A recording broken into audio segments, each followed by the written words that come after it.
Rojos és una peça de dansa que surt d'una investigació que vam fer de 2 anys sobre l'època de postguerra de la Guerra Civil Espanyola i és una proposta d'equip on hi ha diferents línies i llenguatges on, per exemple, la música té un paper molt rellevant, però també l'escenografia, les llums, el so. O sigui que realment intenta ser una proposta global. Molt ràpidament vam decidir que volíem fer una peça de creació perquè no fos una apropiació sobre uns materials d'una època i que d'alguna manera passés per la nostra pròpia expressió sobre el que sentíem que havia passat en l'època de postguerra.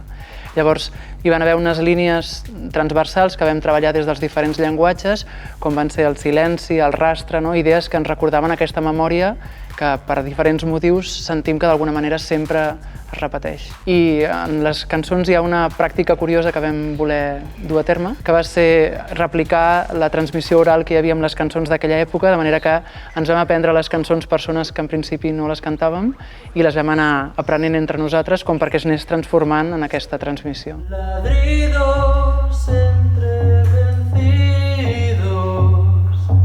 calla y aúlla. Yugo yegua, traga, traga, verdugo y muerta. Traguera, traguera. És una peça de dansa perquè a mi sempre m'agrada molt defensar el llenguatge de la dansa com a un llenguatge no narratiu i universal,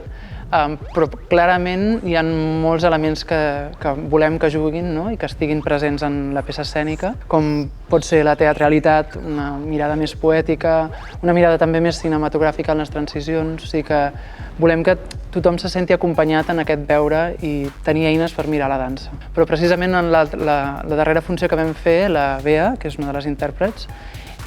parlava de com